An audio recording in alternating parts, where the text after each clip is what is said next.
Pelicans, can they get Zion back in time? Because they're just a half game behind the Lakers and the Mavs, whose owner, Governor Mark Cuban, was complaining about the oddest scenario I've seen play out on a basketball court this year. He says it's the worst non-call in the history of the NBA.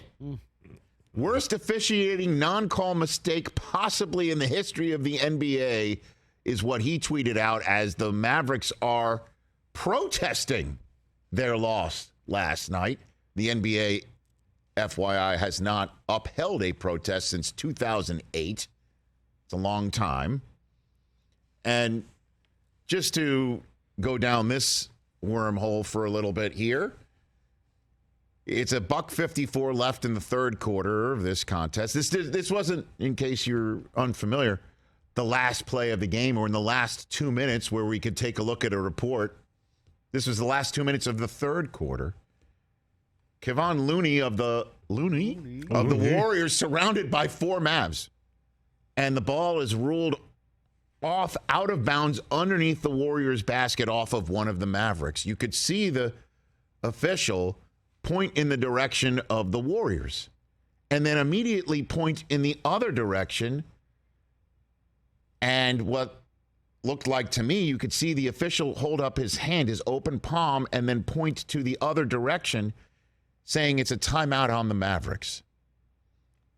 Now, all we know is after the timeout of the Mavericks, the Warriors are inbounding the ball, and the entire Warriors team is underneath their basket.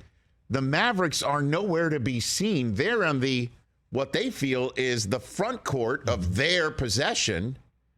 Instead, they were unwittingly in the back court of what's still the Warriors' possession, and the Warriors inbound the ball and get an uncontested layup as the Mavericks start running back from what they thought was the front court to say, what gives?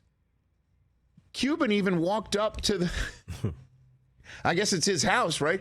He walked up to center court to speak to, I guess, the officiating crew to say, what's going on? Yeah, the manager. And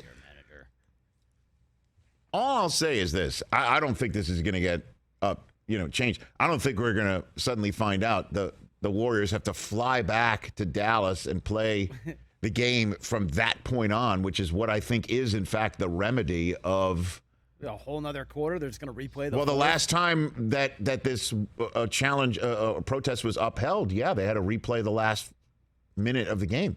Wow. So I don't think this happened.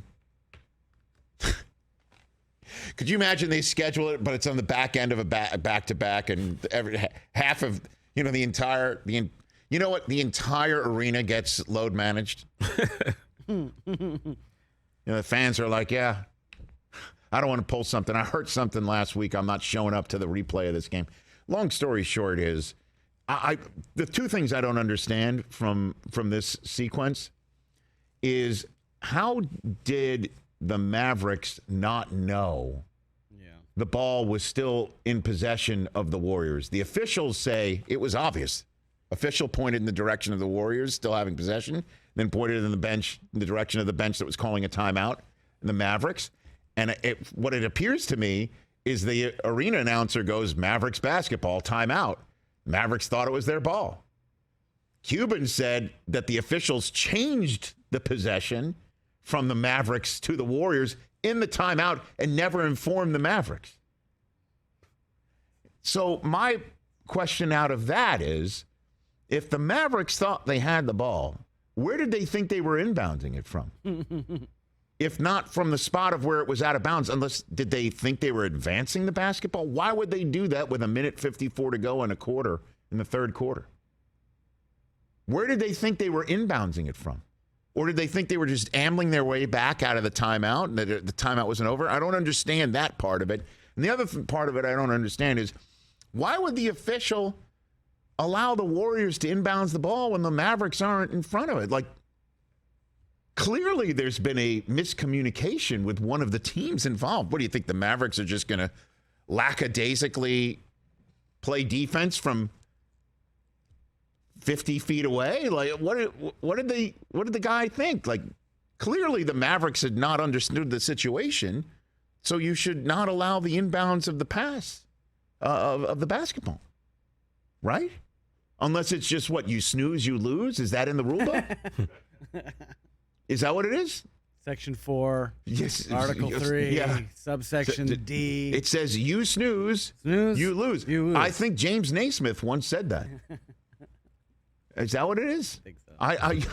I don't understand any of it, except tensions are high. Tensions are high.